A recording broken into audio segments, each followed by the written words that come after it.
தமிழர்களுடைய தலைவர்களை ஒரு ஒழுக்கமான ஒரு கட்டமைப்பை பார்க்கினோம், வியந்து நிற்கினோம்.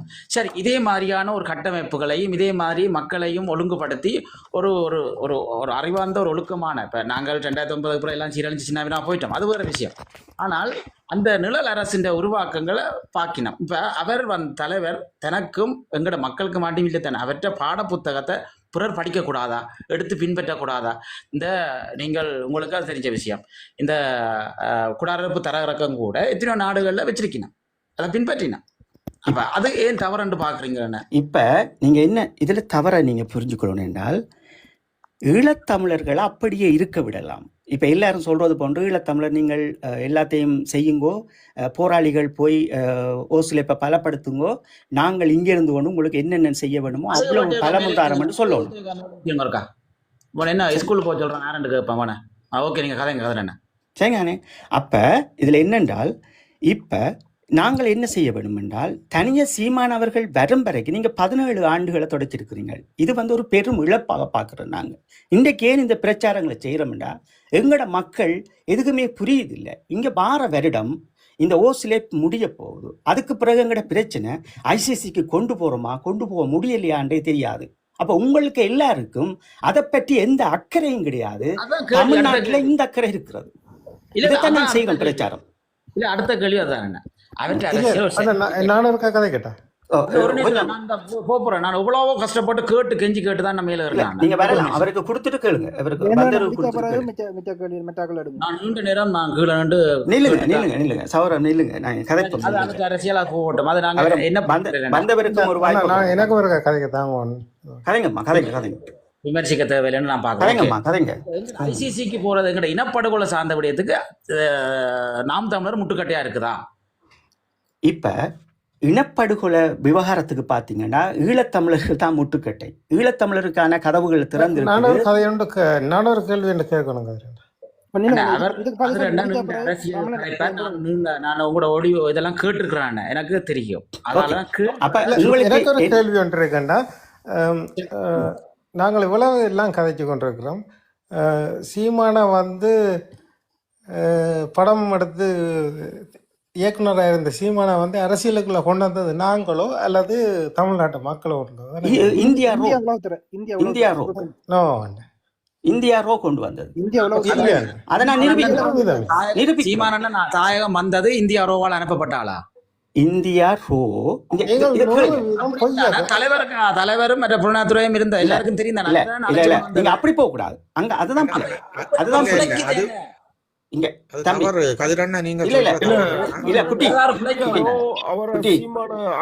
நீங்க என்ன கேட்கணும் ஆதாரங்க நடத்தல விட்டுட்டு நாங்க கதைக்க கூடாது. இல்ல ஆதாரம் கேட்கணும். இல்ல குட்டி ஒவ்வொரு ஆளா கதைங்க, ஒவ்வொரு ஆளா கதைங்க. உங்களோட ஒரு விஷயம் குட்டி உங்களுக்கு புரியல. நீங்க சூட்சமத்துக்குள்ள விழுந்து கிடக்குறீங்க, புரியல. அப்படி இல்ல நான் சொல்றேன் ஆதாரம் இல்ல, நீங்க கொண்டு வரல. நல்ல கேள்வி. எல்லாரும் அமைதியா இருங்க. எல்லாரும் அமைதியா இருங்க ப்ளீஸ். அமைதியா இருங்க ப்ளீஸ். உங்களுக்கு தெளிவு பாருங்க. ஈழத்தமிழர் தெளிவு பாருங்க. ஈழத்தமிழர் இல்ல, ஈழத்தமிழர் தெளிவு பாருங்க ப்ளீஸ். அவர் ஆதாரம் சொல்லட்டும். என்னட்ட ஆதாரம் இருக்கு. என்னட்ட ஆதாரம் இருக்கு.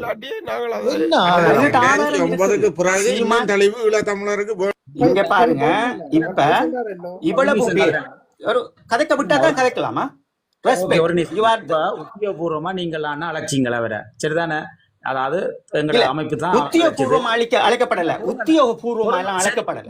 இல்லையோ இருக்கோ அமைப்பா கூப்பிடுது. அதுக்கு மிகப்பெரிய ஒரு புலனாய்வு கட்டமைப்பு இருக்குது.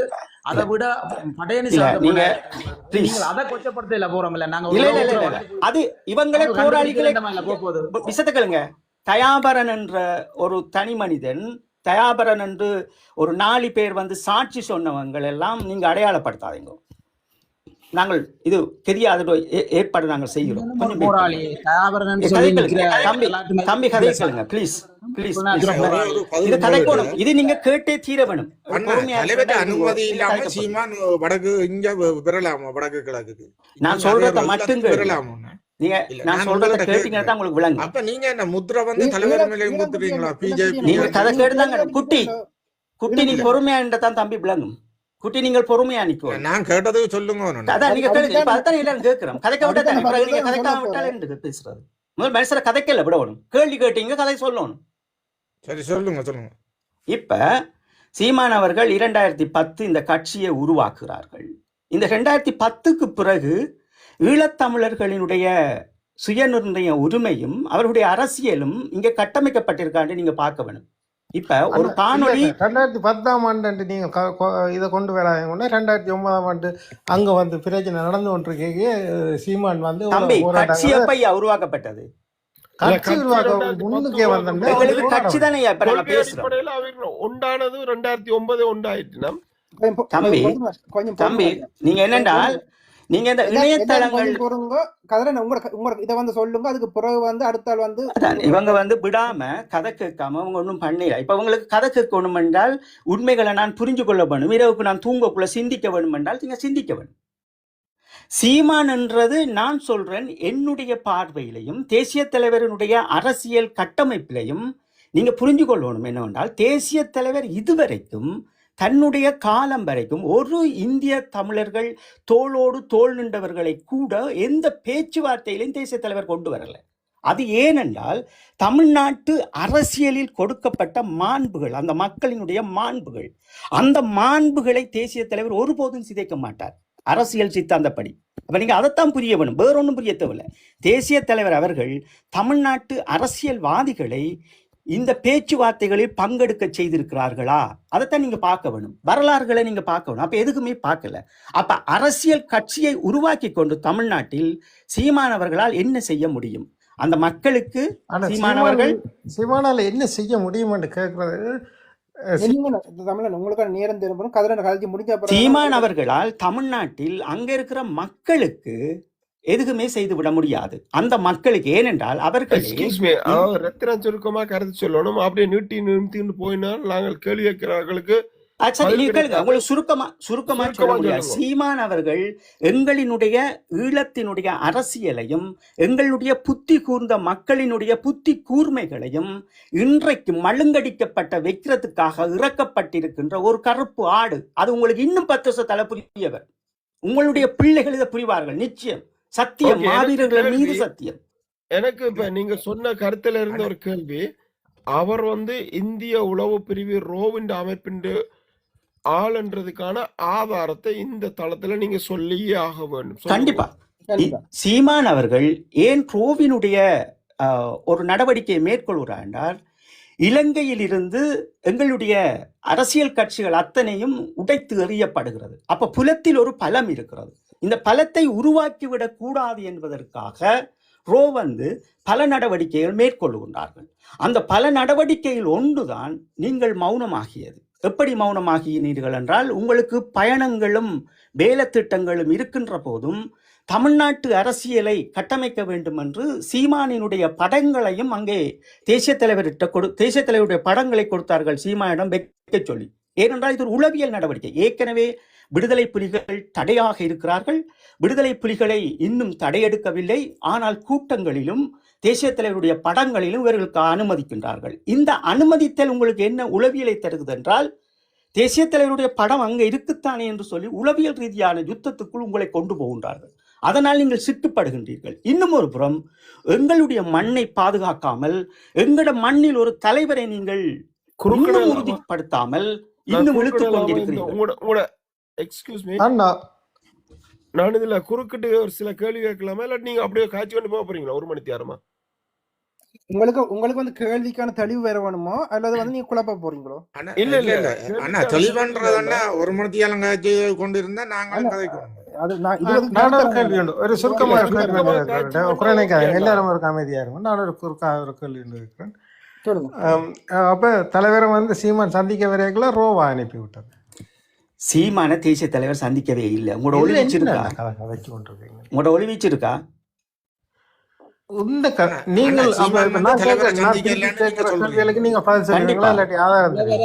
சந்திச்சதுக்கு வலுவான ஆதாரம் இருக்குது. மிக போடுங்க, இணையத்துல பரப்புங்க.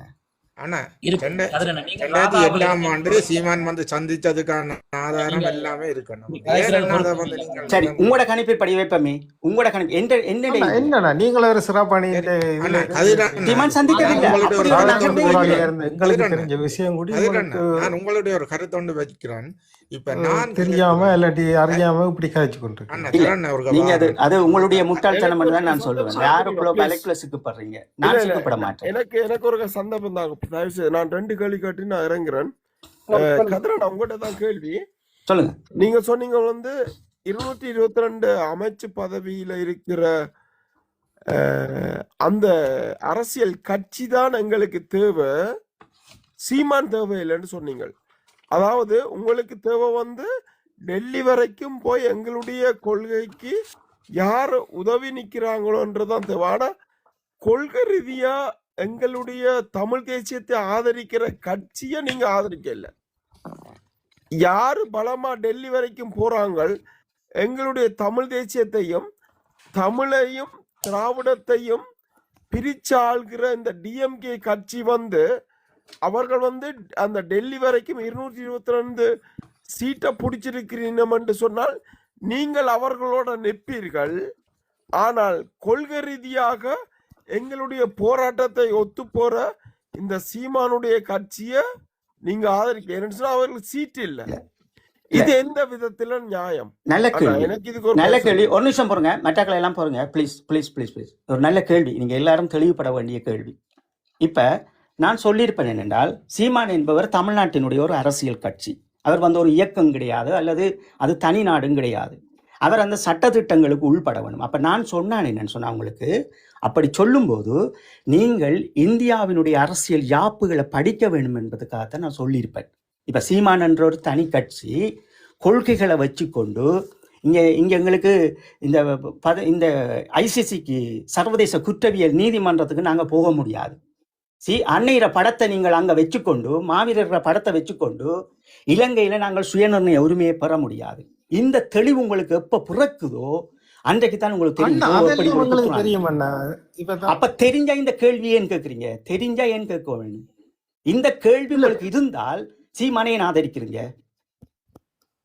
இப்ப அந்த எல்லாரும் சொல்ற மாதிரி என்ன சீமான அரசியல் கொண்டு வந்ததே நாங்க. சரி, ஓகே. நீங்க கொண்டு தேசியம்ன்றது அது கதிரன் ஒரு நிமிஷம்.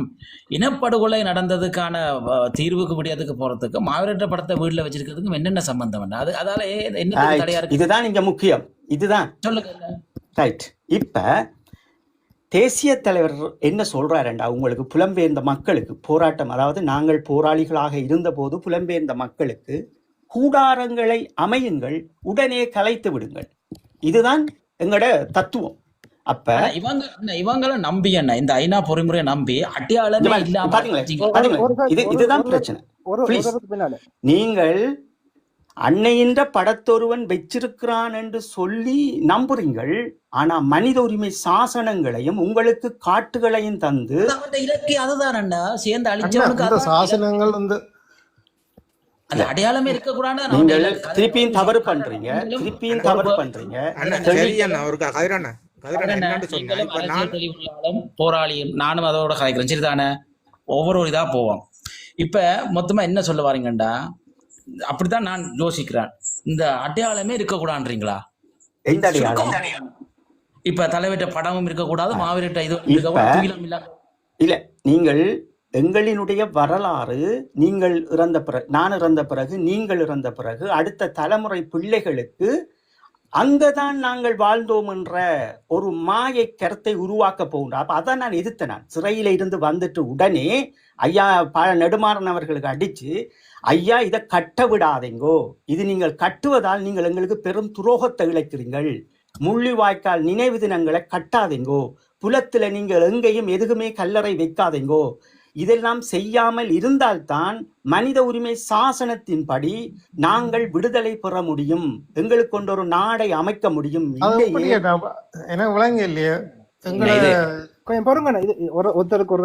நீங்கள் தேசிய இப்ப தலைவரை எங்களுக்கு தேசிய நடந்த தலைவரை கொடுமையை நேசிச்சிங்கன்னா கதிரண்ணா நீங்கள் நானும் கதைப்பா எங்களுக்கு நடந்தது. நாங்கள் கடைசி வலைஞர் மடம் மாத்தல நின்ற போது இந்த மாதிரியான கொத்துக்கொண்டு இதெல்லாம் நாங்கள் ஆதாரத்தோட கொண்டு வரோம் தானே நினைப்ப. அப்ப அந்த சாட்சியம் இதுதான் சாட்சியம். அதே போல அதுவும் ஒரு சாட்சியம் தானே, அது இருக்கட்டும். இல்ல இல்ல அது எங்களை மௌனவிக்க வைக்கிறது. நீங்க புரிஞ்சு கொள்ளும் என்னென்றால் உளவியல் ரீதியா எங்களை மௌனவிக்க வேண்டும் என்றால் எங்களுக்கு ஒரு இடத்தை காட்டணும். ஓப்பனா நீங்க ஆயுதத்தை போட்டு சரணடைங்க அண்டையை கேட்டான் தானே, அதை நாங்க செய்யலன்றதுக்காண்டி பழி வாங்குறானா? நீங்க இப்ப ஒரு பிரச்சனை இல்லை, ஈழத்தமிழருக்கு அவனுக்கு தெரியும் மீண்டும் இந்த போராட்டத்தை உருவாக்கினோம் என்று தெரியும், மீண்டும் ஒரு தலைவரை அவங்க தேர்வு செய்யணும்னு தெரியும்.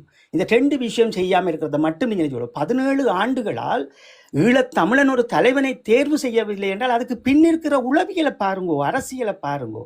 அதை பொறுமையா நீங்க சிந்திக்கணும். அப்ப கதிராகிய நான் பேசுறதுக்காக இல்ல, இந்த கருத்து கதிரண்ண இதுக்குதான் நீங்க இப்ப அந்த பின்னொரு போராட்டம் பெறும் வந்து சீமான வன்மம் வாங்குறீங்கன்னு நான் அவற்றை கதையை விடுங்க. சீமான இந்த முட்டாள்தனம் குட்டி இந்த இந்த இந்த இப்படி ஒரு அறிவு சார்ந்திருக்கும். ஒரு போராளி என்றா அவனுக்கு அறிவு இருக்கணும், அது என்ன நடக்குது எங்களை சுற்றி என்று ஒரு பொதுமகன் கதைக்கலாம். ஆனா நீங்க இங்க உங்களை போராளி என்று அடையாளப்படுத்திருக்கிறீங்க.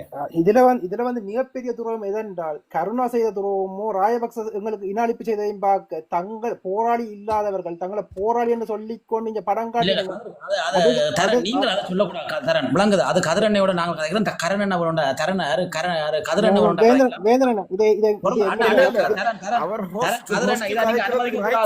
போராளிகளை பார்த்து இவர் கூடாத மாதிரி சொல்றதை நீங்க அனுமதி கூடாது. அவர் கதைக்க ரைட்ஸ் இருக்கு, அவரை கதைக்க விடுங்க. கருத்தை ஏற்றுக்கொள்ளுங்க. கண்டிப்பா இல்ல இல்ல என்னன்னா இவர் போராளிகளை பார்த்து இப்படி சொல்றதை நீங்க ஏற்றுக்கொள்றீங்களா? நீங்க அவர் அட்மின் இந்த தளத்தினுடைய நீங்க அட்மினா இருந்தாலும் இந்த விஷயத்துல நீங்க நிக்கணும் உறுதியா கதிரண்ண. இல்ல என்னடா நீங்க சொல்லாத அப்படி தம்பி தம்பி ப்ளீஸ் தம்பி கொஞ்சம் எல்லாரும் பொறுமையா இருங்க. சரி, இப்ப நான் உங்கள்ட்ட ஒரே கேள்வி கேட்கிறேன். எனக்கு அவசரப்படாங்க குட்டி, நீங்க அவசரப்படாங்க, இன்னும் நீங்க படிக்க வேண்டியது. உங்களுக்கு ஒரு விஷயத்தை மட்டும் நான் சொல்லிடுறேன். எங்களை அழிச்சது யாருன்றதை மட்டும் நீங்க சொல்லுங்க. எங்களை அழிச்சது தமிழ்நாட்டு மக்களா? இல்ல. அப்ப நீங்க என்ன செய்திருக்கணும்? சரி, எங்களை சீமான் அவர்கள் எங்களை நீங்க என்ன கேட்டது கொண்டு சொல்றேன். ஆனா திராவிடன் நீங்க குட்டி தேசிய தலைவர் குட்டி இன்றைக்கு இதுல பதிவு செய்யறேன். தேசிய தலைவர் உயிரோட இப்படியான கதிரண்ணா எங்களுடைய போராட்டத்தை அழிச்சது வந்து மத்தியில காங்கிரசும் எங்களுடைய மாநிலத்துல வந்து டிஎம்கே ரெண்டும் சேர்ந்துதான் எங்களை அழிச்சது. இதுல 99% நீங்க இப்ப உங்களுக்கு எல்லா வரலாறும் ஓரளவு விளங்குது. நீங்க குழந்தைகள் கிடையாது. இங்க நீங்க எங்க மிஸ்டேக் பண்றீங்க? எல்லாரும் தெளிவுபடுத்த வாரீங்க. நான் உங்களுக்கு என்ன சொல்றேன்னு சொன்னா நீங்க ஒன்று விளங்கி கொடுங்க. நீங்க ஒவ்வொரு ஈழத்தமிழரும், ஏன்னா நாங்கள் 35 லட்சம் தொகையை கொண்ட மக்கள்.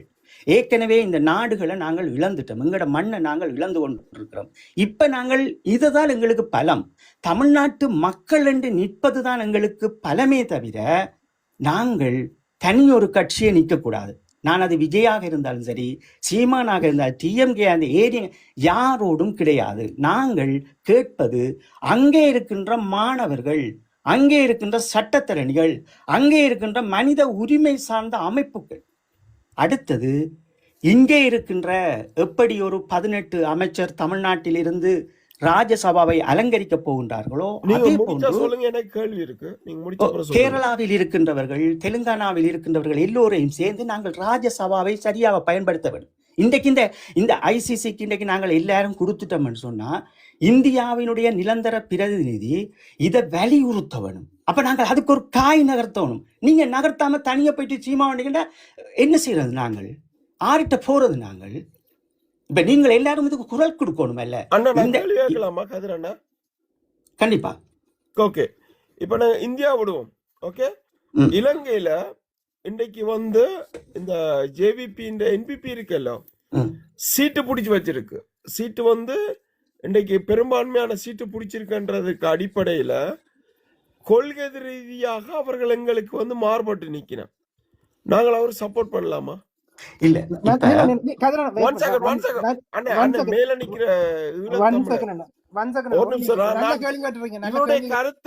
இவருடைய கருத்தும் இவர் சொல்ல வர்றதும் அப்படித்தான். கொள்கை Wait பண்ணு. ரீதியாக எங்களோட உடன்படுறவர்களோடு நாங்கள் ஒத்து போறதுல அது ஒரு நியாயமான சிந்தனை. ஆனால் நீங்கள் உங்களுக்கு சீட் இருக்கின்றதன் அடிப்படையில நாங்கள் அவருடைய கும்மி கூத்தாடி குழாவலாம்ன்றது அது ஒரு தவறான பார்வை. இல்ல இல்ல பார்வை இல்ல இல்ல தவறான இல்ல பார்வை. இது நீங்க எனக்கு இங்க நேரம் கதனை இது இல்ல இது எனக்கு தவறா முடிஞ்சு தரேன் ஒரு நிமிஷம் சொல்லுங்க இல்ல இல்ல நான் இது ஒரு சின்ன கருத்து தான். இதுல நல்ல கேள்வி என்ன கேட்டிருக்கீங்க. இந்த அனுராண்ட வரும்போதே மிக தீவிரமா பொது வேட்பாளருக்கு ஆதரவு தெரிவிச்சு நாங்க மிக தீவிரமா அனுராண்ட வரலாற்றை முன்னுக்கு போட்டு தெளிவான பிரசாரம் செய்து கொண்டிருந்தாங்க. அந்த காலகட்டத்துல இப்ப இவர்களெல்லாம் சீமான தூக்கி வச்சு கொண்டிருக்கிற இவர்கள் சீமானுக்கு பின்னால் நிற்கிற இதே யூடியூபர்ஸும் இதே டிக்டாக்கர்ஸும் தான் இது அனுராக்கு பின்னால் உண்டு. அனுராக்கு இந்த தளங்கள்ல 2 வருஷத்துக்கு முன்னால போய் பாருங்கள், இந்த தளங்கள்ல பிரசாரம் செய்து கொண்டிருந்தார்கள். ஆதாரபூர்வமா யாரெல்லாம் சீமான தூக்கி பிடிச்சு வச்சு கொண்டு நின்றார்களோ அவர்கள் தான் அனுராக்கும் பிரசாரம் செய்தார். அதே மாதிரி சீமானும் அனுராக்கு பிரசாரம் செய்தார். அங்க எப்படி அனுரா 3% இருந்து ஆட்சிக்கு வந்தாரோ அதே போல தானும் அடுத்த முறை ஆட்சிக்கு வருவார் என்று அனுராவை பலம் சேர்க்கிற வேலையை சீமான் செய்திருந்தார். இதை நீங்க ஒப்புக்கொள்றீங்களோ இல்லையோ? இல்ல இல்ல ஒரு காலம் இல்ல செய்தது ஆதாரமா இருக்க. இல்ல சீமான் வேற என்ன நீங்கள் வேற நான் ஒரு குடும்பத்துக்குள்ள இருக்கிறீங்கல்ல தவறான கருத்தை பதிவு செய்கிறீங்களா? நீங்க ஒரு போராளி குட்டி அண்ணன் குழப்பம் கொண்டு நிக்கிறீங்க. நன்றி வணக்கம் எல்லாருக்கும். நீங்க கேட்ட கேள்வி சரியா நல்ல கேள்வி. அதுக்கான கதிரன சரியான தகவலை சொல்லுவார். நன்றி வணக்கம். நன்றி வணக்கம் அண்ணா.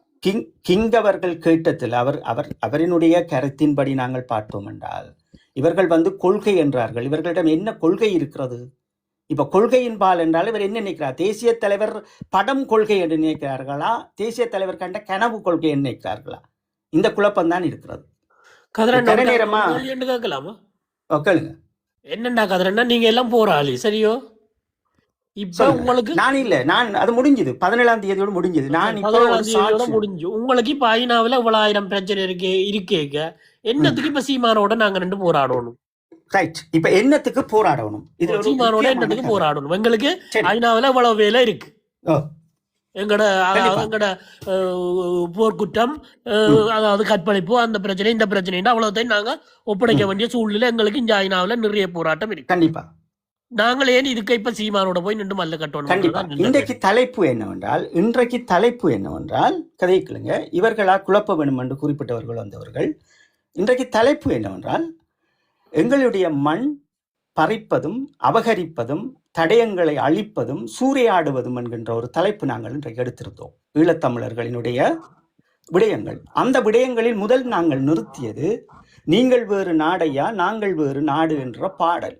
இந்த பாடல் தேசிய தலைவர் அவர்களால் இது ஈழத்தமிழர்களின் சுய நிர்ணய உரிமை கலாச்சார பாடல்கள் என்று அது அன்றைய காலமே பொறிக்கப்பட்டது. இந்த பாடலை நேற்று முதல் நாள் எடுத்து சீமான் அவர்கள் நீங்கள் வேறு திராவிடர் நாங்கள் வேறு தமிழர்கள் என்று இயற்றியிருக்கின்றார்கள். இந்த வரலாறு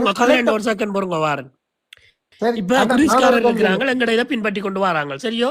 நான் சொல்றதை கேட்டு ஒரு 4 விஷயத்தை எங்கட பாட்டு எடுத்து செய்துட்டாங்க. சண்டை பிடிக்கிறது இல்ல நீங்க முக்கியமா எடுத்து போட்டீங்க. என்னண்டா ஒரு தமிழ்நாடு மொழி சார்ந்தது, எங்களுடைய மொழி சார்ந்தது. அப்ப இந்த மொழி சார்ந்ததில் நீங்கள் நான் எல்லோரும் இறந்த பிறகு இன்னும் 10 வருடங்கள் 20 வருடங்கள் கழித்து இது அங்கேயே அந்த பாடலாக இருக்க போகுது. எங்கட பாடல் நீத்து போகுது. ஏனென்றால் அவர்கள் 8 கோடி தமிழர்கள், அதற்குள் எங்களை விழுங்கி விடுவார்கள். அப்ப நீங்கள் இதை தட்டி கேட்காமல் இந்த சுய நிர்ணய உரிமையினுடைய கலாச்சாரத்தை பறித்தது உங்களுக்கு வலிக்கவில்லை என்பதும் இங்கே அதையும் நீங்கள் இழக்கிறீர்கள் என்றால் மிக பெரும் அபாயகரத்தில் இருக்கிறீர்கள்.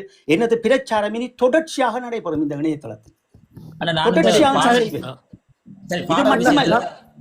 நான் தொடர்ச்சியாக செய்ய போகின்றேன் என்றால் எனக்கு தாங்க விஷயத்தை நாங்கள் பரிசீலிக்கிறோம். ஆனால் நீங்கள் கொஞ்சத்துக்கு முன்னாடி சொன்னீங்க கதிரண்ண, இந்த அடையாளங்களை இலங்கைக்குள்ள நாங்கள் எங்கட இடத்துல வச்சுக்கொண்டு உள்ளக சுய நிர்ணய உரிமையோ அல்லது அதை தாண்டி வெளியே சுய உரிமையை கூற முடியாது. மாவீரர் படங்களையோ தலைவற்ற இதுகளையோ வச்சுக்கொண்டு இந்த பாடல் விஷயமும் அதுக்குள்ள அடங்கும். சரிதானே? இருக்கட்டும். நீங்கள் அந்த பாடல் வரிகள் அதில் அந்த அந்த காப்பிரைட் அந்த அந்த அனுமதி இல்லாமல் எடுக்க இயலாது. ஆனால் இதுக்கு முன்னாடி என்ன 92 இந்த மன்னங்களும் சொந்தமாக அந்த கசட்டுக்கு பிறகு வந்த பாடல் வரி ஒரு கசட்டில் இருக்கிற மியூசிக் எடுத்து தனுஷ் இந்த படம் ஒன்றில் இருக்குது சரிதானே. அந்த நேரம் நாங்கள் அதில் ஒன்றும் கேட்கவே இல்லை. அது வெளிப்படையாகவே தெரியும். நான் எடுத்துட்டு நாளைக்கு இதில் உங்களுக்கு அனுப்பிடுறேன். அந்த பாடல்ன்ற அப்படியே அந்த வரிகள் வேறு, ஆனால் மியூசிக் அதே மியூசிக் தான் அதில் வருது.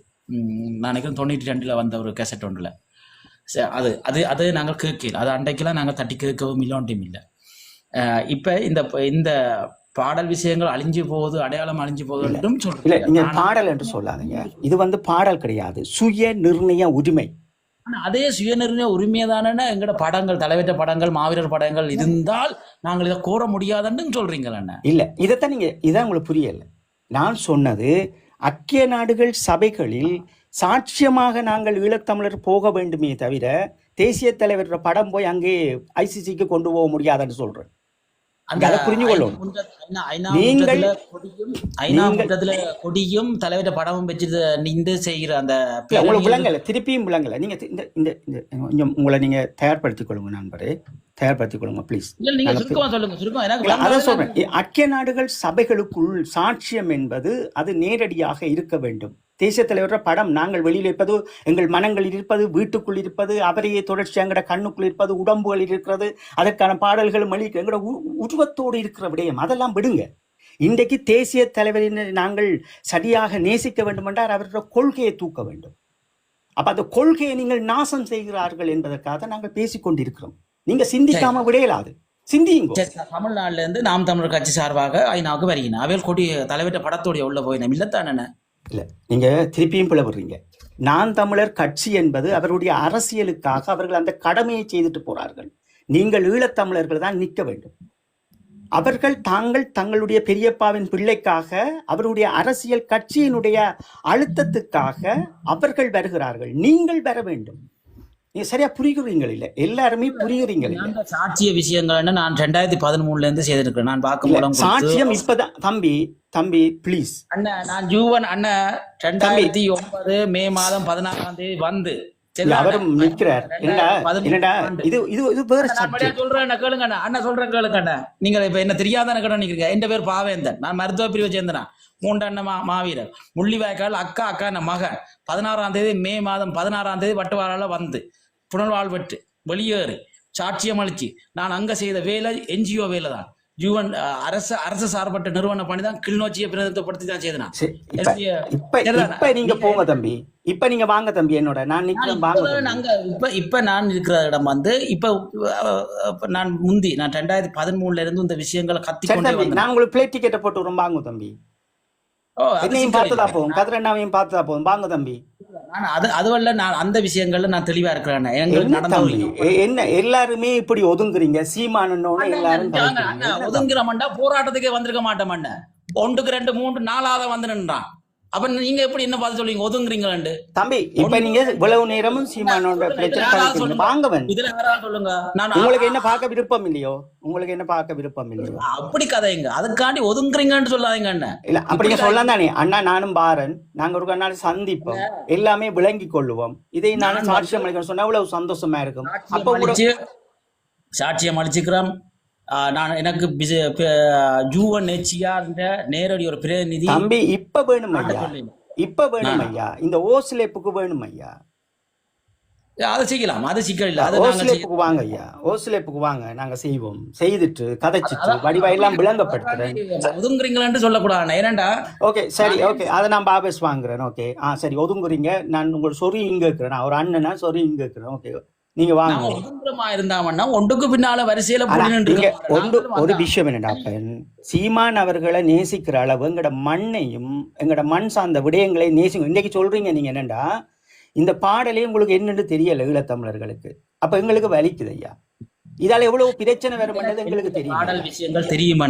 இல்ல தம்பி என்னன்னா இப்ப நாங்கள் இந்த பாடல் இன்றைக்கு கதைச்சு கொண்டிருக்கிறோம். அந்த பாடல் மட்டும் இல்லையாண்ணா, சீமான் எடுத்தது எங்கட கொடியும் எங்கட தலைவரும் சேர்த்து தான். அப்ப இப்ப இன்றைக்கு இந்த பாடலுக்கு சீமான் இதுல ஒரு முக்கியமான முடியும். சீமான் திருடினது இது மட்டும் இல்ல, எங்கட காணொலியில இருந்து அவர் வந்து அதை தொடர்றாரே தவிர நாங்கள் அப்படித்தான் கொண்டு போனோம்.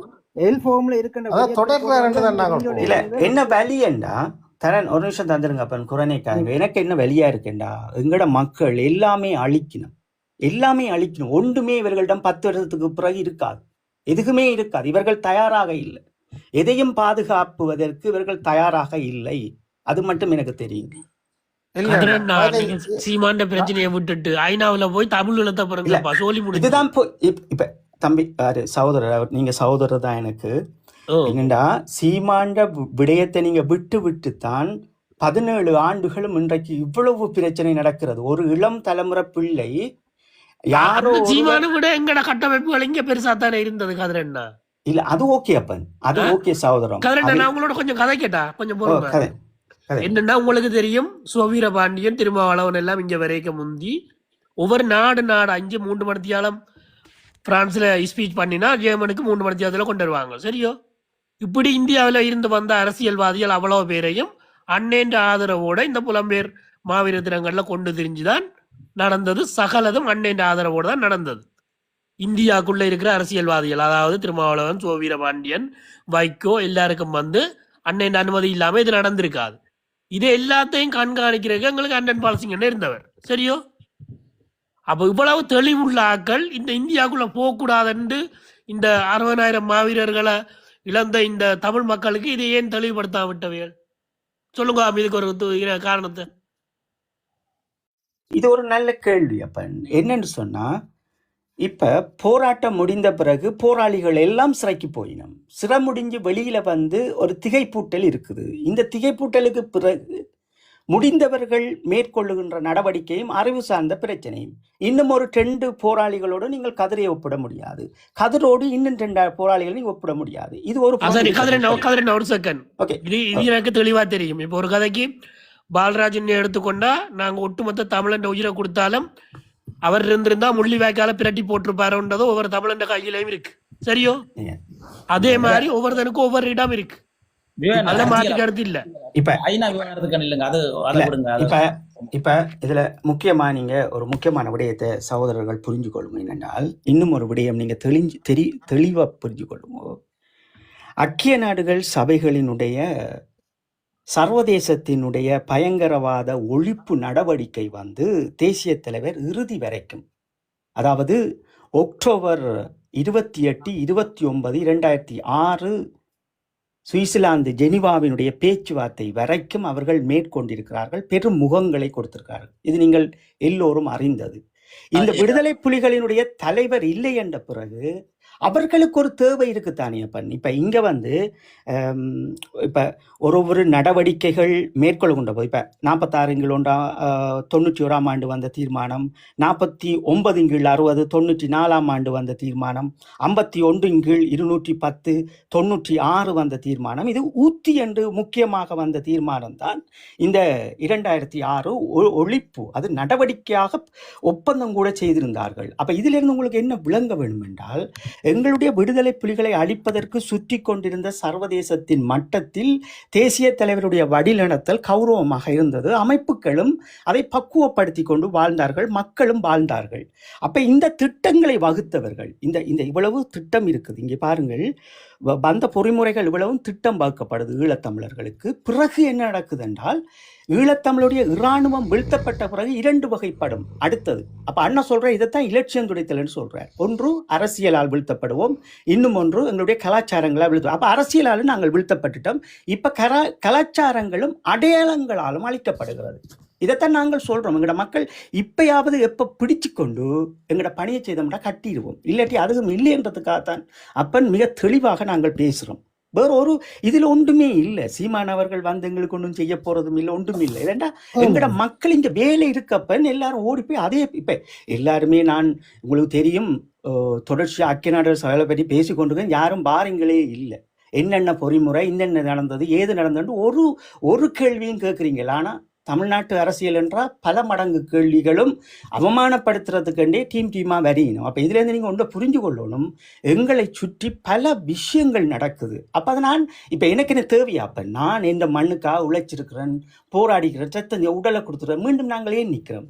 அடுத்த தலைமுறை மடிஞ்ச மாவீரர் அன்னை இந்த கொள்கை யாரோ ஒருவன் பேசியே தீர வேண்டும். அந்த கட்டாயத்துக்குள்ளான அப்ப இருக்கிறோமே தவிர இங்க வேற முரண்பாடுகள் இல்லை. அப்ப ஆனா உங்களோட கேள்வி இப்ப தொற்றிருக்கும் என்னண்டா, இந்தியாவுக்குள் பலையாக சிக்கப்பட்டது எல்லாமே இது ஒரு நடவடிக்கை எங்களை சூழ்ந்து நடக்குது. உங்களுக்கும் தெரியுதானே, 17 வருஷம் ஒரு தலைவனை நாங்கள் நியமிக்க முடியாத ஒரு சமூகமா இருக்கிறோம் என்றால் அதனுடைய விளைவுகளும் எங்களை சுற்றி நடக்கிற சூட்சம அரசியலும் என்ன, இதுல இருந்து உடைச்சு வாங்கும். ஒருவரை நாங்கள் நியமிப்போம், எங்களோட அரசியலை கட்டமைப்போம், ஐக்கிய நாடுகள் சபைகளுக்குள்ள இந்த 2 வருஷத்துக்கு இடையில் இந்த ஓசிலப்பை நாங்கள் உறுதிப்படுத்துவோம், உறுதிப்படுத்தி கொண்டு அடுத்த கட்டத்துக்கு போவோம். இந்த சிந்தனை இருக்கணும் எங்களுக்கு. இப்ப இதுக்குள்ள நீங்க நின்று கொண்டு அண்ணன் சீமானை நீங்கள் ஆதரித்தீங்கன்னா அது சந்தோஷம். ஆனா ஒட்டுமொத்தமா எல்லாரும் போயலாம், அங்க நிக்கிறீங்க, இங்க சும்மா கிடக்க காஞ்சி போய் கிடக்கு. கடைசியா நடந்த போராட்டத்தை நம்புறீங்களோ தெரியல, இளைய ஒரு அமைப்பாளர் சுவிஸ்ல நடந்தப்பட 300 பேரும் இல்லை. கல்யாண வீடு கோவில் வீடுன்றா அவ்வளவு பேர் போயின, எவ்வளவு பலியா இருக்கும் ஐயா. உங்களுக்கு போராடி போட்டு சிறையிருந்து நான் வந்து இங்க பார்த்துட்டு மனம் அவ்வளவு குமுறல, உங்களுக்கு ஒன்றுமே புரியாம நிக்கிறோம் என்று நான் பேசுறேன். அப்ப நீங்க கேட்காம விட்டால் விட்டுருங்க. ஆனா 8 வயசுல இன்றைக்கு இருக்கிற பிள்ளை 18 வயசு வரக்குள்ள அவனுக்கு தெரியும். ஒரு மாமா பேசியிருக்கிறார், நான் கேட்பேன் என்று கேட்டு ஒரு புது யுகம் உருவாக்கப்படும். அதுக்காகத்தான் நான் இப்ப பேசுறேன், வேற ஒன்றுமே இல்லை. நீங்கள் எனக்கு எதிரி கிடையாது என்ற ஓகே. ஆனா நீங்க செய்யற வேலை நல்லதா, அதை நான் ஆதரிக்கிறேன். ஆனால் இப்ப என்னண்டா கதிரண்டா, சரி நாம் தமிழர் கட்சியை விடுங்க, அது தமிழ்நாட்டில் இருக்குது, அதாவே தங்களோட அரசியலை பார்த்துக்கொள்ளட்டும். நாங்கள் அதை எதிர்க்க வந்ததில்லை, ஆதரிக்க வந்ததில்லை, அதை பார்த்துக்கொள்ளட்டும். ஆனால் எங்களுக்குள்ள வருவோமே, எங்களோட வட்டத்துக்கு வருவோம், ஒரு கிரவுண்டுக்கு நிற்போம். தாயகத்தில் இருக்க தமிழ் தேசிய கட்சிகளையும் எதிர்க்கிறோம் நாங்கள். கதிரண்ணா சரிதானே நீங்கள்? அதே நேரம் புலம்பெயர்ந்த நாளில் இருக்கின்ற கட்டமைப்புகள் எல்லா இதர அமைப்புகள் எல்லாத்தையும் எதிர்க்கிறோம். எல்லாத்துக்கு பின்னாலேயும் என்ன, இதே வலி சுமந்த இதே சாட்சியங்கள் கொண்ட மக்கள் குடும்பங்களும் இருக்குது. உதாரணத்துக்கு பிடிஎஃப் இருக்கலாம், டிஜிசியாக இருக்கலாம், இல்லை டிசிசியாக இருக்கலாம், இல்லை வரலாற்று மையமாக இருக்கலாம், தாயகத்தில் தமிழ் தேசிய மக்கள் முன்னணியாக இருக்கலாம், தமிழரசு கட்சியாக இருக்கலாம், தமிழ் தேசிய கூட்டம் ஏதோ இருக்கட்டும். ஆனால் நாங்கள் எதிர்க்கிறோம். இவ்வளோ பேரையும் எதிர்த்து ஓரம் கட்டிட்டு நாங்கள் எப்படி என்ன வாண்டு கேட்கும்போது எந்த அணுகுமுறையை இப்போ நீங்கள் கையாளுறீங்க? இப்போ அது நாங்கள் அதே பார்க்கணும்ண்ணே. இப்ப எங்களுக்கு ஒவ்வொரு ஈழத்தமிழர்களுக்கும் ஒன்று புரியுது என்னென்றால், இன்றைக்கு என்ற கண்ணுக்கு முன்னுக்கு இருக்கிற சேவை எனக்கு என்ன தேவை. அப்ப எங்களுக்கு இன்றைக்கு இருக்கிறது நாங்க என்னென்றால், இந்த ஓசிலப்பை பலப்படுத்தணும் என்றால் எங்களுக்கு தேவை, அதுக்குரிய கருத்தாடல்கள் செய்ய வேண்டும். இப்ப 2வது விடயம் நாங்கள் பார்த்தோம்னா, கட்சிகள்கிட்ட போய் நாங்கள் கெஞ்சி கொண்டு அல்லது நீங்க வாங்கொண்டு நாங்கள் சொல்லலாம். ஏன்னா நாங்கள் ஒரு பாதையை துறந்து வந்திருக்கிறோம். இதை நீங்க புலத்தில் இருக்கிற மக்கள் முடிவெடுப்போம். இதுக்குள்ள நான் வரையலாது. ஏன்றால் நான் எனக்குண்டு ஒரு பாதையை உருவாக்கி கொண்டு, சிறையை உடைச்சிட்டு எனக்குண்டு உருவாக்கி கொண்டு நான் வந்து நிற்கிறேன். என்ற கருத்துக்களை நான் உங்களோட பகிர்றேன். அப்ப அவர்களுக்கு எங்களால முடிஞ்சதை நாங்கள் செய்கிறோம். இவ்வளவுதானே தவிர இந்த அமைப்புகள் எல்லாம் தங்களை தயார்படுத்தி ஒரு ஒன்று கூடலை செய்து எல்லாருமா ஒன்று சேர்ந்து இதை கட்டமைக்க வேணும். இப்ப நீத்து போற விஷயங்களை செய்யறதுக்கு நான் ஆதரிக்க மாட்டேன். சரி அண்ணா, உங்களுக்கு நல்லா தெரியும், இயேசு குரு சண்டை காலத்துல பொருளாதார நெருக்குவாரம் எங்களுக்கு நிறைய இருந்தது. 2 பக்கம் போட்டு ஒன்றும் வரையில. தலைவர் யுத்தத்தையும் செய்கிறார், 3 களமுன யுத்தத்தையும் செய்கிறார், மக்களுடைய மருத்துவ வசதிகளையும் பார்க்கிறார், மக்களுக்குரிய உணவு விஷயங்களையும் பார்க்கிறார். இதை நான் ஏன் உதாரணத்துக்கு எடுத்துனாண்டா, இப்போ எங்களுக்கு இனப்படுகொலை விடயம் இம்பார்ட்டன்ட். அதே நேரம் எங்கிட்ட மக்களுடைய தேவைகளையும் பார்க்கலாம் வேணும். இப்போ அது கட்டமைப்புகள் பார்க்கலாம், இல்லை கட்சிகள் பார்க்கலாம். ஆனால் நாங்கள் அவைகளையும் விமர்சித்து கொண்டு இதுக்கு அவங்க கள்ளர் கொள்ளக்காரர் கூட்டம் எல்லாம் ஏதோ சொல்லிக்கொண்டு நாங்கள் நிற்கிறது ஆரோக்கியம் இல்லை தானே. நீங்களும் ஒரே பாதை, அவங்களும் அதே பாதை தானே. இப்போ போராடுறதுக்கு கொண்ட ஒரு டீம் இருக்குது, அரசியல் பணி செய்யறதுக்கு, மக்கள் பணி செய்யறதுக்கு கொண்ட ஒரு நிர்வாகங்கள் இருக்குது. எல்லாத்தையும் கண்முன்னே காட்டித்தான் தந்திருக்கிறார். மக்களையும் பார்க்கணும், மக்கள் சோர்வடைய கூட மக்களையும் கொண்டு தான் போகணும். அப்போ அதான் அவங்க செய்கிறாங்க. நாங்களே எடுத்தவொடனே எல்லாத்தையும் தூக்கி போட்டு அடிக்கிறோம். இல்ல இதை என்னென்றால், எங்கட மக்கள் இன்றைக்கு பலவீனமாக்கப்பட்டிருக்கணும். இதுதான் நடவடிக்கை. இதுதான் அண்ணா இலட்சியம் துறைத்தல் என்று ஏற்கனவே சொல்லிட்டார். அப்போ எங்கட மக்கள் இன்றைக்கு கோயிலுக்கு போகின்ற அளவு, கல்யாண வீட்டுக்கு போகின்ற அளவு, ஒரு நிகழ்வுக்கு போகின்ற அளவு, அதை நான் சொல்லிப்பேன். இறுதியா எங்கண்ட இளையோர் அமைப்பு பிள்ளைகள் செய்த இந்த போராட்டம், இறுதி போராட்டம், ஐக்கிய நாடுகள் சபைகளுக்கு முன்னுக்கு இவ்வளவு உணர்வுகள் இல்லாமல் இவ்வளவுக்கு மலங்கடிக்கப்படுகிறது என்றால், எங்கட மக்கள் தான் தங்களை தயார்படுத்த வேண்டும். அதுக்காகத்தான் இந்த பிரச்சாரம் செய்கிறோம். அது ஏன் அந்த உளவியல் தாக்கம் என்றால், அப்பன் எங்கட மக்கள் என்னென்றால் பெரும் எதிர்பார்ப்பை தமிழ்நாட்டில் பார்க்கின்றார்கள். தேசிய தலைவரின் படம் இருக்குது, ஆறிட்டார்கள். மாவீரர்களின் படம் இருக்குது, உணர்வுகள் ஆற்றப்பட்டது. கனடா இன்றைக்கு லண்டனில் ஆரோரால் அதுவும் உலக தமிழர் ஏதோ இல்லம் ஏதோ ஒன்று உருவாக்கி இருக்கின்றார். உலக தமிழர் பாருங்கள், ஒரு மாவீரன் மடிந்தது சொந்த மண்ணுக்காக. அவனுக்கு உலகத்தமிழர் ஆவண மையம் ஏதோ ஒன்று உருவாக்கப்படுகிறது. அப்போ ஒரு ஈழத்தமிழனினுடைய தியாகம் உலகத்தமிழர்களாக மாற்றப்படுது. அப்ப இது ஏனென்றால் இதுதான் இலட்சியம் துடைத்தல். இப்போ வைத்தவர்கள் ஈழதேசத்தின் அடையாளங்களை நாங்கள் கல்லறையாகளாக கட்டப்போகின்றோம் என்றால் அதுக்கு காணி வாங்குவதும் அதுக்கு இடங்களை வாங்குவதும் என்பது அது எங்களுடைய விடுதலையினுடைய முதல் படி. ஆனால் எல்லாரும் இன்றைக்கு உலகத்தமிழர் என்று போகும்போது தான் இங்கே வந்து பார்த்துங்கள், இதயங்கள் எல்லாம் கொதிக்கிறதப்பன். இந்த விளக்கம் மக்கள் தான் எழும்ப வேண்டும், அமைப்புகள் தான் எழும்ப வேண்டும். நாங்கள் யாரையும் குறை சொன்னதுகிறாய். இன்று வரைக்கும் ஐக்கிய நாடுகள் சபைகளில் பணியாற்றிய ஒவ்வொருவரையும் நன்றி சொல்வதும் சல்யூட் பண்ணுவதும் அவர்களை வணங்குவதும் என்றுதான் எங்களுக்கு இருக்கு. ஏன்னா எங்களுக்கு தெரியும், எங்களுக்கு இன்றைக்கு உயிர் போட இவ்வளவு பிரச்சனையும் வச்சிருக்கிறது அந்த நல்ல உள்ளங்கள் மட்டும் நிற்கிறார்கள். ஆனால் அரசியல் எது புரியாமல், அவர்களுக்கு உதவி செய்யாமல், இப்படி திக்குமுக்கு ஆடுகின்றவர்களை எங்கள் வசம் சேர்க்க வேண்டும், உண்மையை புரிந்து கொள்ள வேண்டும், உணர்வை புரிந்து கொள்ள வேண்டும் என்பதற்காக நான் இப்ப ஒரே ஒரு விடயம்தான், தமிழ்நாட்டில் ஒரு தலைவரை தேர்ந்தெடுக்கும் நினைக்கும் எங்களுடைய மக்கள் எங்களுடைய மண்ணின் தலைவரை தேர்ந்தெடுப்பதற்கு இவ்வளவு முயற்சி இல்லை என்றால் அதுதான் இலட்சியம் துடைப்பாக நான் பார்த்து எங்கள் மக்களுக்கு இதை சொல்லுகின்றேன். அப்ப நீங்களும் உங்கள் கருத்தை பரிமாறுங்கள், என்னுடைய கருத்தையும் உள்வாங்குங்கள், நானும் உங்களுடைய கருத்துக்களை வாங்கி. நான் எந்த கோபங்கள் வருகின்றது அதெல்லாம் இருக்கிறது என்றால் ஒருவர் வருபவர் தன்னை போராளி என்று அடையாளப்படுத்தும் போது அவருக்கு சகல பொறுப்பும் இருக்க வேண்டும். தன் மண், தன் தேசம், தன் மைந்தர்கள், தன் நண்பர்கள், தன் தேசிய தலைவர் என்று இருக்க வேண்டும். ஏனென்றால் தேசிய தலைவர் அவர்கள் சொல்லுகின்றார், அந்த அமைப்பை உருவாக்கிவிட்டு ஒரு கால்கட்டை போடுகின்றார், ஒரு சத்திய பிரமாணத்தை கொண்டு வந்து கால்கட்டு போடுகின்றார். அந்த வடக்கு கிழக்கோடும் அந்த தமிழீழ உரிமையோடும் அங்கே எல்லாமே நிற்கப்படுகிறது. ஆனால் அது மௌனவிக்கப்பட்ட பின் இன்றைக்கு எல்லாரும் உலக அடையாளங்களை பெறுவதும் உலக புத்தகங்களை எழுதுவதும் என்று இருக்கின்றார்களே தவிர தன் மாவீரர்கள் என் ஈழத்தின் மைந்தர்கள் என்று இங்கே இல்லை. பலருடைய புத்தகங்கள் நான் இங்கே வந்து வேண்டி பார்த்துட்டேன், எல்லாமே உலகத் தமிழர்கள் என்றுதான் இருக்கிறது. ஒரு மாவீரரோ ஒரு போராளியோ ஒரு பற்றாளரோ எல்லாமே அப்படித்தான் இருக்கிறது. அப்ப இது உலக வர்த்தக விநியோகத்திற்காக அவர்களை பயன்படுத்துகிறார்கள். அப்ப இந்த வலியெல்லாம் எனக்குள் நிறைந்து கிடக்கிறது. ஒரு புறம் என் கண்ணால் இந்த பணியாற்றுகின்ற ஐக்கிய நாடுகள் சபைகளில் பணியாற்றுகின்ற ஒவ்வொருவரையும் பார்த்து மனம் ஏங்குகிறது, என் மக்களை பார்த்து மனம் ஏங்குகிறது, என்னோடு ஒன்றாக வென்றாடி களம் வென்றவர்களை பார்த்து என் மனம் வேதனைப்படுகிறது, எல்லாமே என் மக்களை பார்த்து இன்னும் இப்படி இருக்கிறார்கள் என்று கொதிக்கிறது. அதனால் யாரோ ஒருவர் பேச வேண்டும் என்று இந்த ஈழத்தமிழர் கருத்தரங்கம் பேசிக்கொண்டே இருக்கிறது.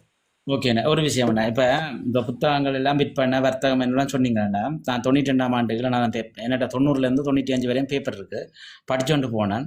10 படங்கள் வந்துட்டு அப்போ அதில் போட்டிருக்குது, இந்த படங்களை வந்து இந்தந்த இடங்களில் பெற்றுக்கொள்ளலாம், ஒரு சிறிய அன்பளிப்பை கொடுத்துட்டு பெற்றுக்கொள்ளலாம்னு இருக்குது. இப்போ எங்களோட பொருளாதார கட்டமைப்பை மேம்படுத்தி தான் அந்த வேலையெல்லாம் நடந்ததுன்னு. அதே போல் இப்போ கரும்புலிகள் பாகம் 1, 2 சொல்லி புலிக்குட்டி எழுதி கொண்டு இருக்குது. அதே போல் பலர்லாம் எழுதிட்டு அதை வந்து அதுக்கான செலவுலாம் இருக்குதானே, அதை வந்து விநியோகித்து அதுண்ட வார வருமானங்களை ஒரு தேவைக்கு பயன்படுத்தினா, அடுத்த ஆக்கங்களை கொண்டு வரதுக்கு பயன்படுத்தினா, அதில் வந்து தவறாக அதை எடுக்க முடியாது. நான் ஏன் இப்போ அதை விடுவோம், நான் இதில் ஒரு பாயிண்ட்டுக்கு வரேன். நான் இப்போ நீங்கள் இவ்வளோ கருத்துக்கள் எல்லாம் செய்கிறீங்க. இப்போ ஆனால் உங்களோட இதில் இருந்து பதிவுகளை பார்க்குறேன். நான் 2009க்கு பின் எம் இனத்தை மீண்டும் எழும்ப முடியாது வைக்க இலங்கையும் இந்தியாவாலும் உருவாக்கப்பட்டவர்கள், இலங்கையாலேயும் இந்தியாவாலேயும் உருவாக்கப்பட்டவர்கள் நாம் தமிழர் கட்சி, அவர்களுக்கு துணையாக ஆக்ஸ்போர்ட் வரலாற்று மையம், ஈழத்தில் சைக்கிள் கட்சி, அவர்களுக்கு துணையாக நாம் தமிழர் ஒருங்கிணைப்பு குழு TCC, இப்படி எல்லாமன்னா நாங்கள் அவர்கள் எல்லாத்தையும் விமர்சித்து கொண்டாண்ட நாங்கள் எந்த இலக்கு அடைய போகிறோம்னா. இதுல நீங்க தெளிவா ஒரு விஷயத்தை இதுல சரியான இடத்துக்கு வந்திருக்கிறீங்க. நல்ல ஒரு முக்கியமான பாயிண்ட், எங்களுடைய மண்ணை நீங்கள் தொட்டது. இது என்னன்னு சொன்னால், சைக்கிள் கட்சியினுடைய உருவாக்கமும் அவர்களுடைய கொள்கைகளும் 2014 நான் வெளியில் வந்த பிறகு அதை பார்க்கின்றேன். அவர்கள் ஒரு நாடு இரு தேசம் என்று கொண்டுதான் இருந்தவர்கள். அதற்கு இடையில் என்ன சந்திப்புகள் தமிழரசு கட்சி நிகழ்த்தப்பட்டாலும் அவர்களை விமர்சனம் செய்து கொண்டு ஒரு நாடு இரு தேசம் என்ற கொள்கையோடு அவர்கள் நின்றவர்கள். அப்படி நிற்கும் போது இந்த ஓசிலேட் பெறப்படுகிறது. இந்த ஓசிலேட் பெறப்பட்ட பிறகு ஒரு நடவடிக்கை மேற்கொள்ளப்படுகிறது தான் இந்த பொது வேட்பாளர். இந்த பொது வேட்பாளரை அப்படி நாங்கள் வெளியில் வந்து சொல்லுகின்றோம், அப்படி ஓசிலேட் போடு நாங்கள் நிற்கின்றோம், எல்லாருமாக ஒன்று சேருங்கள் என்று உடனே எங்களுடைய நண்பர்களை சந்திப்பதற்குரிய ஏற்பாடு செய்து யாழ்ப்பாணத்தில் அது நிகழ்த்தப்படுகிறது. பல தலைவர்களிடம் நாங்கள் உரையாடினோம். சொன்னார்கள் நாங்கள் ஒதுங்குகின்றோம், புதியவர்களும் வரட்டும் என்றார்கள். அப்ப இது ஒரு வடிவமாக்கப்பட போது ஒரு கல்லில் 2 மாங்காய் நாங்கள் சர்வதேசத்தில் செய்ய போகின்றோம் பலத்தோடு ஒன்றுதான் நாங்கள் இந்த நடவடிக்கையை மேற்கொண்டோம். ஆனால் இவர்கள் என்ன செய்தார்கள் என்றால் சைக்கிள் கட்சி ஏறி ஒவ்வொரு கடைகளாக ஒவ்வொரு இடங்களாக போய் இதுக்கு வாக்களிக்க வேண்டாம் என்று பிரச்சாரத்தை செய்தார்கள். அப்ப இன்றைக்கு அவர்கள் இந்தியாவினுடைய தமிழ்நாட்டுக்கு போயிட்டு எங்களுடைய தமிழீழம் என்ற கோட்பாடை உடைக்கின்றார்கள். தாங்கள் சமஷ்டி பெறப் போகின்றோம் என்று. அப்ப சமஷ்டியினுடைய வடிவத்தை அவர்கள் எங்களுடைய மக்களுக்கு கொண்டு வந்தவர்கள் கிடையாது. அந்த இடத்தில் நாங்கள் அது விமர்சனம் அல்ல, நீங்கள் இப்படித்தான் செய்ய வேண்டும் என்பதை நியாயங்களோடும் அழுத்தங்களோடும் நாங்கள் சொல்லி இருப்போம். இப்ப அவர்கள் உண்மையிலேயே ஒற்றையாட்சி வருகிறது என்றால் அதுக்கு ஒரு முறைப்பாடு எப்படி செய்ய வேண்டும் என்பதை நாங்கள் பேசியிருப்போம். இன்றைக்கு நேற்று அப்படி ஒரு ஏற்பாடை அவர்கள் செய்கின்றார்கள். இப்படி ஒரு வரையறையை செய்யும் போது அது உண்மையாகவே நாங்களே வரவேற்று கூட நிற்போம். ஆனால் கண்ணுக்குள் என்ன விடயம் இருக்கிறது என்றால் ஏற்கனவே ஒரு விடயத்தை தோற்கடித்தவர்கள் எம்மை தோற்கடிப்பார்கள் என்ற எண்ணங்களோடு இந்த விதைகள் விடப்படும். இதுக்கு டிசிசியை பொறுத்தளவில் என்னவென்றால் டிசிசி சக்கில் கட்சியோடு நிற்கிறது. அப்ப சக்கில் கட்சியோடு நிற்கின்றவர்கள் என்ன செய்ய வேண்டும், ஏது செய்ய வேண்டும்? இங்கே ஐக்கிய நாடுகள் சபைகளுக்குள் எல்லோரையும் ஒன்று சேர்த்து ஒரு கூட்டங்களை சேர்த்து அவர்களோடு உரையாடி இதை சரியான முறையில் பலப்படுத்த வைக்க அவர்கள் என்றால் ஏற்கனவே நான் இங்கே வந்து பார்த்துட்டேன், இந்த ஈழத்தை தாங்கியவர்கள் மீது அவ்வளவு வன்மம் இருக்கிறது. அப்ப நாங்கள் இதற்குள் போக முடியாது என்றால் அவர்கள் நாங்கள் இல்லாமல் இங்கே கட்டமைப்புகளை உருவாக்கியவர்கள், இங்கே இருக்கின்ற அமைப்புகளும் அப்படித்தான். அப்ப அவர்களை நாங்கள் தொந்தரவு செய்து விடாது, எங்களுக்கு தேசிய தலைவர் காட்டிய பாதையின்படி என்னுடைய மனதுக்கு நான் சரியாக வாழ வேண்டும், அதற்கு நான் வாழுகின்றேன், அவ்வளவுதான். அப்ப இதெல்லாம் அவர்கள் தான், ஒரு அமைப்பு வைத்திருக்கிறவர்களும் அவர்கள் தான் யோசிக்க வேண்டும். ஆனால் நான் என்ன செய்தோம் என்றால் சக்கில் கட்சியை விமர்சிப்பதற்குரிய முக்கியமான காரணமே தமிழீழ கொள்கையை தோற்கடிக்கும் போது எல்லாமே தோற்கடிக்கப்படும். அப்ப நாங்கள் எங்களுடைய தமிழீழத்தோடு போக வேண்டும், சுயநிர்ணய உரிமையை பெற வேண்டும். இது இதனுடைய சத்தியம், அவ்வளவுதான். நீங்க வேற ஒன்றும் குழப்பாது. கொள்கையை தோற்கடிச்சவை என்று சொன்னீங்க, எந்த பாயிண்ட சொல்றீங்களா? அது சக்கில் கட்சி வாக்குகளே போட வேண்டாம் என்று தோற்கடித்தவர்கள். நீங்க சொல்ற ஜனாதிபதி பொது வேட்பாளரை சொல்றீங்களா? கண்டிப்பா கண்டிப்பா. ஓகே, வளமையா ஜனாதிபதி தேர்தலை புறக்கணிச்சு கொண்டு வராது. அது நாங்களும் ஒரு காலத்துல 2009க்கு முன்னாடியும் புறக்கணிச்சிருக்கிறோம். இன்றைக்கு இருக்கிற உணர்வு தமிழ்நாட்டில் போய் எங்களுக்கு நீங்க சமஷ்டி வேணும் என்று ஒரு முறை இந்தியாவுக்கு வலுவ செய்யுங்க என்று தமிழ்நாட்டு முதலமைச்சர்கிட்ட போய் நகல் கொடுத்துட்டு வந்துட்டோம். நாங்கள் கேட்டது இங்க குறைந்தபட்சமான ஒற்றையாட்சியை நாங்கள் விரும்புறோமான ஏற்றுக்கொள்வோமா? ஒற்றை இப்ப ஈழத்தமிழனுக்கு என்று சொல்லி தன்னிடம் இருந்த நாடை பறித்து வைத்திருக்கின்றார்கள். இப்ப ஈழத்தமிழருக்கு நாடு இல்லை என்று இங்க யாரும் சொன்னவர்கள் கிடையாது. அக்டோபர் 28, 29 வரைக்கும் பேச்சுவார்த்தை 2006 ஜெனீவாவில் நடைபெற்றிருக்கிறது. நாங்கள் ஒரு அரசு, ஒரு தேசிய இனம் என்பது இங்கே நிலுவையில் இருக்கிறது. இந்த நிலுவையில் இருக்கின்ற நாடு தோற்று நிற்கிறது. அவர்கள் ஒற்றை ஆட்சியை கொண்டு வந்தால் என்ன, அல்லது இரட்டை ஆட்சியை கொண்டு வந்தால் எங்களுக்கு தேவையில்லை. நாங்கள் போக வேண்டிய முறைமை இருக்கிறது. அதற்கு நாங்கள் ஒரு வடிவம் அமைப்போம். அதற்கு நாங்கள் எப்படி ஒரு ஸ்கொட்லாந்து போன்று சில வடிவங்களை எங்களுடைய முன்னோர்கள் இங்கே அதற்கு ஏற்பாடுகளை செய்கின்றது போன்று எல்லோரும் சேர்ந்து செய்வோம். ஓகே, நான் சுருக்கமா போங்க. 2006 நீங்க சொன்ன அக்டோபர், ஓகே, அது நான் தெரிஞ்ச விஷயம். அதுல இருந்து நீங்கள் வரும் வரைக்கும் இந்த இடைவெளிக்குள்ள பிடிஎஃப் பிரித்தானிய தமிழ் பேரவை, டிஜிஜி இது போன்ற ஆட்கள் இந்த பணியை செய்யலைன்றீங்களா? கண்டிப்பா செய்து கொண்டிருக்கிறோம். நாங்க யாரையுமே எதிர்த்து நான் சொல்லவே மாட்டேன். அவ பிடிஎஃப் அரசியல் ரீதியாக பயணிக்கிறது. கட்டமைப்பு நீங்க சொன்னீங்களே முதல், இந்த அடையாளங்களோட உள்ள போகலாண்டு அவங்க அந்த பணியோட நிக்கிறவங்க, மக்களுடைய தேவைகள். ஆனா அவங்களுடைய தீவையோ இளையோர் செயற்பாடுகள் அதிகமா இருக்குது, நிதி பங்களிப்பு அதிகமா இருக்குது. இப்ப நாங்கள் எரியலா இல்லோன்னு இல்ல இப்ப என்னன்னா எங்களுக்கு தேவை என்னன்னா இப்போ எல்லாருக்கும் ஒரு தேவை இருக்கிறது. இந்த 2 வருடங்களில் ஓசுலைப்பை பலப்படுத்தி அடுத்த கட்டத்துக்கு நகர வேண்டும். இன்னும் ஒரு புறம் எங்களுடைய சுயநிர்ணய உரிமைக்கு அனைத்து வேலைகளும் செய்ய வேண்டும். இப்ப நீங்கள் எல்லாரும் இப்போ ஒரு ஒரு பயங்கரவாத தடை சட்டம் வருகிறது, மாற்றப்படுகிறது.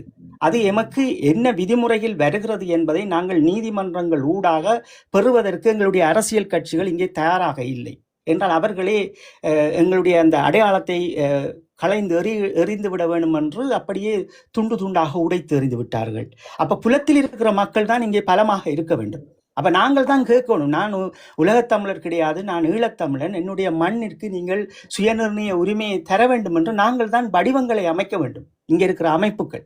அதற்கு பிறகுதான் நாங்கள் எங்களுடைய மண்ணில் இருக்கின்ற இந்த சிறார்களினுடைய அரசியலை நாங்கள் சரி செய்ய வேண்டும். அங்கே இப்படித்தான் இருக்க போகிறது அரசியல். நாங்கள் ஒரு புலத்தில் இருக்கின்ற இந்த அமைப்புகளும் கல்வி ஆசான்களும் எங்களுடைய மக்களும் இதை சரியாக அரசியலை முன்னெடுக்காத வரை எங்களுடைய தேசத்தின் அரசியல் இப்படித்தான் இருக்க போகிறது. அது வார வருடம் அப்படியே இந்த அனுராலை விழுங்கிவிடும். அதுக்குத்தான் நாங்கள் இப்படி உங்களோட பிரச்சாரம் செய்கின்றோம். நீங்கள் இங்கே உருவாக்குங்கள், மக்களை மீண்டும் தயார்படுத்துங்கள் என்றால் முதல் என்ன இதில் இன்னொரு உளவியல் இருக்கிறது என்றால் இதற்கு முதல் எல்லா அமைப்பையும் நடத்தியவர்கள் எல்லோரும் வயதானவர்களாக என்று மெல்ல மெல்ல 4 சிவத்துக்குள் இருக்க பார்க்கிறார். அவருடைய பிள்ளைகள் இன்றைய தலையெடுக்கின்றார்கள், அவர்களுடைய பிள்ளைகளும் தலையெடுக்கின்றார்கள். அப்ப அவர்களுக்கு நீங்கள் கற்பித்து அதை ஒன்று சேர்த்து ஒரு பெரும் எழுச்சியான ஒரு வடிவத்தை இங்கே உருவாக்க வேண்டுமே தவிர உங்களுடைய பணத்தையும் பலத்தையும் இங்கே இரண்டையும், ஒன்று ஆள் பலம், இன்னொன்று எங்களுடைய பணபலம், இரண்டையும் நாங்கள் தமிழ்நாட்டுக்குள் செலவழிக்கின்றோமே தவிர ஊடகங்கள், முதலில் ஊடகங்கள் எல்லாம் அண்ணன் சீமாண்ட காணொலியை போடுவதை தவிர 13ஆம் தேதி 1ஆம் மாதம் இறுதி களமுனையின் எச்சங்களால் வரப்பட்ட அந்த 23 குடும்பமும் அதை எடுத்து போட்டவர்கள் கிடையாது. 2 ஊடகம் போட்டது. ஒன்று சுவிஸில் இருக்கின்ற ஒரு ஊடகமும் இன்னும் ஒன்று லங்காசிரியும். இரண்டையும் விட யாருமே அதை கொண்டு வந்து ஒரு உளவியல் ரீதியாக இந்தியாவையும் இலங்கையையும் ஒரு ஆட்டி வைத்தவர்கள் கிடையாது. அப்ப இதெல்லாம் நீங்க புரிந்து கொள்ளணும், இந்த சூட்சம அரசியலை எல்லாம் ஏன் செய்யலை மக்கள். சரி என்ன இப்ப நீங்க யாரும் கதைக்க போறீங்களா? இல்ல எல்லாரும் நம்புறேன் மக்கள். ஓகே, ஒரு நிமிஷத்துல முடிச்சிடுறேன். நான் நீண்ட நேரம் கதைக்கிற ஆளா இல்லை, நான் முடிச்சிடுறேன். ஆனா இப்ப தாயகத்தில் எங்களோட தமிழ் தேசிய பரப்பில் தமிழரசு அல்லது தமிழ் தேசிய கூட்டமைப்பு அங்கால தமிழ் தேசிய மக்கள் முன்னாடி இருக்கட்டும், புலம்பெயர் தேசத்துலேயும் கட்டமைப்பு இருக்குது. இப்போ நீங்கள் அவங்களுக்கு இவர் பின்னால் நிற்கிறதால தான் அதுதான் உங்களுடைய கோபம், அதால தான் விமர்சிக்கிறீங்கன்னு. இல்லை, இது விமர்சனம் இல்லை, நோ, கடைசி வரைக்கும் இல்லை. இது உணர்வு. என் தேசம், என் நாடு, என் மக்கள், என் தலைவர், என் மாவீரர்கள், அது அங்கே எல்லாம் மாறப்பெற்றால், அங்கே எல்லாம் வடிவம் பெற்றால் என் தேசம் அழிந்துவிடும். இந்த உணர்வை நீங்கள் யாருக்கும் கடத்தாதீர்கள். புலத்தில் எங்கே இருந்தாலும் அனுமதிக்காதீர்கள். அதான் கடும் மோசமான ஒரு வார்த்தையை சொல்றீங்கன்னா, இலங்கையால் இயக்கப்படுகிறேன்னு அது பிழைக்குதல்லோன, அது கீழே மக்கள் குடும்பம் இருக்கு பொருங்கண்ண. அந்த அமைப்புக்கு கீழே இப்ப நீங்க இருக்கிற நாடுகள்லையும் சரி, ஜெர்மன், சுவிஸ், பிரான்ஸ், யூகே எல்லா நாடுகள்லயும் அந்த நிர்வாக கட்டமைப்புக்கு கீழே ஒரு தொகையான மக்கள் இருக்கணும். டிஜிஜிக்கு கீழே ஒரு தொகையான மக்கள் இருக்கணும். பிடிஎஃப்க்குன்ட்டு ஒரு மக்கள் குடும்பம் இருக்குது. சரி, இவங்களை எங்களோட தேவரணி வரலாற்று மையம் அவங்களுக்குள்ளே மக்கள் குடும்பம் இருக்கு. இதை நான் நீங்கள் இப்படி எல்லாம் தூக்கி போடாமல் சாதுரியமா கதைச்சு அணுகி கொண்டு போறதால என்ன வந்தது விமர்சிக்காம. இப்ப எனக்கு அவங்களுக்கு தயாபரன் என்று சொல்ற இந்த வரலாற்று மையம் தான் இந்த புலத்தில் இருக்கின்ற இந்த இத்தனை வடிவங்களையும் அரசியல் வடிவங்களையும் கசக்கி எறிந்ததே முதல் அவர்கள் தான். இந்த சீமான் என்கின்ற இந்த இந்தியாவுக்குள் எங்களை முடக்கி வைத்திருப்பதே அவர்கள் தான். அதை நீங்க புரிஞ்சு கொள்ளணும். ஏனென்றால் இங்கே எவ்வளவு வேலை எங்களுக்கு இருக்கிறது. அவர்களுக்கு சாட்சியம் அளித்தார்கள். இந்த ஓசுலைப்பை பலப்படுத்தலாம். என்ன பிரச்சனை இவர்களுக்கு? ஓசுலைப்பை பலப்படுத்துறதுக்கு வந்து நிற்பதற்கு என்ன பிரச்சனை? அந்த நிதிகளை அங்கே கொடுப்பதற்கு என்ன பிரச்சனை? கனடாவில் இருக்கின்ற வேறு நாடுகளில் இருக்கின்ற இளையோர்கள் இன்றைக்கும் வருவதற்கு தயாராக இருக்கிறார்கள். டிக்கெட்டை போட்டு கொடுப்பதற்கு என்ன பிரச்சனை? அவர்கள் வந்து தங்குமிட இடவழியை செய்வதற்கு அவர்கள் என்ன பிரச்சனை? இவர்கள் என்னவென்றால் அவர்களே உலகத்தமிழர் மையங்களும் உலகத்தமிழர்களே தங்களை ஒரு ஈழத்தமிழன் போராடியவன் என்று தன்னை காட்டிக்கொண்டு தன் மண்ணையை அழிக்கின்ற வேலையை அவர் செய்து கொண்டார். இந்த பேரை பாருங்கள். ஒரு போராளியானவர்கள் அல்லது போராளியாக இருந்தவர்கள் தன் தேசத்துக்காக மடிந்த நண்பர்களையும் தேசத்தையும் மறந்துவிட்டு இவர்கள் உலகத்தில் கல்லறை கட்டுகின்றார்கள். என் மண்ணில் மடிந்த அந்த தெய்வங்களுக்கும் அந்த விதைகளுக்கும் என் மண்ணில் நான் கல்லறை கட்டுவதற்கு என் உயிருள்ள வரைக்கும் நான் ஓடுவனா, அல்லது இங்கே இருக்கின்ற அந்த மன உளவியலை நான் தடுப்பதற்காக கல்லறை கட்டுவேனா? ஓகே. அப்போ நிற்போம் ஒரு நிமிஷம் நின்று போவோம். ஏற்கனவே சுவிஸ்லேயும் ஒரு சின்ன துயிலம் இல்லம் இருக்குன்ற நான் அறிஞ்சிருக்கிறேன். நான் தெரியாது, அறிஞ்சிருக்கிறேன். அதை சரிக்கோ பிள்ளையோ நீங்கள் திருத்திக் கொள்ளுங்க. ஆனால் இப்போ இந்த சேவையை வலுக்கட்டாயமாக அந்த UK வாழ் மக்கள் தான் இந்த எங்களுக்கு அஞ்சு ஒரு துயிலம் இல்லத்தை ஒன்று அமைக்கணுமெண்டு அவர்கள் இந்த காணி இதெல்லாம் வாங்கி வச்சிருக்கேன். அதில் விமர்சனங்கள் இருக்குது. எனக்கு அது சரிப்படியே நான் சொல்ல வரையில. நான் என்ன சொல்றேன்டான அதையும் பல மக்கள் குழுமம் விரும்பி இருக்குது. இப்ப மக்களே நாங்க இது விரும்பல. இது திட்டமிட்டு உளவியல் ரீதியாக எங்களை மக்களை சாந்தப்படுத்துவது. இது ஒரு நடவடிக்கை. எங்களோட மக்கள் குமுறி கொண்டு இருக்க வேண்டும். எப்போது எனக்கு கார்த்திகை 27 வரும் நான் எப்போது என் தேசத்துக்கு போய் என் மன்னவர்களுக்கு நான் விளக்கேற்றுவேன் என்ற அந்த குமுறை இருந்தால்தான் விடுதலை. இதைத்தான் தேசிய தலைவர் உடனே அந்த கொட்டகைகளை அன்றிருந்த பொறுப்பாளர்கள் கலைந்து எறிந்தார்கள். உடனே அதை செய்வார்கள், உடனே கலைந்தெறிவார்கள், உடனே படம் வைப்பார்கள், உடனே எடுப்பார்கள். அதனுடைய அர்த்தத்தை நீங்கள் புரிந்து கொள்ள.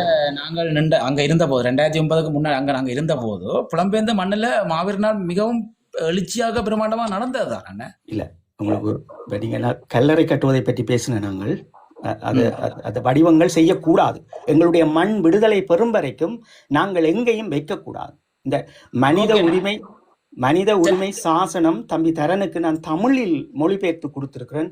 தயவுசெய்து அதில் ஒரு வேண்டி படிங்கோ. அதுல 30 அடக்கங்கள் இருக்கிறது. அந்த 30 அடக்கங்களும் நீங்கள் படிக்கின்ற போது எங்கள் மண்ணில் தேசிய தலைவர் எவ்வளவுக்கு பதப்படுத்தி இந்த மாவீரர்களின் கல்லறைகளை எங்கள் மண்ணில் ஊண்ட வேண்டும் என்பது அதுதான் எங்கள் இனத்தின் அடையாளம். அதை யாராலும் பிரித்து விட முடியாது என்கின்ற அந்த ஒரு நெருக்கத்தையும் உண்மையையும் கொண்டு வந்து வைக்கிறார். நீங்க இந்த இடமெல்லாம் வைப்பது உலகத் தமிழர்களுக்குள் எம்மை கலந்து விடுவது. அந்த கலந்து விடுதல் ஈழத்தமிழரின் அடையாளத்தை அளிக்கும். அதில் நான் சுருக்கமாக கேட்கிறேன்.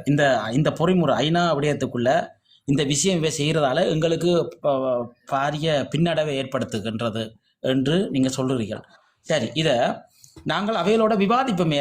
ஏனென்றா உண்மையிலேயே எங்களுக்கு நடந்த இனப்படுகொலைக்கு இன அழிப்புக்கு ஒரு நியாயமான தீர்வு கிடைக்கணும் இந்த சபையில்.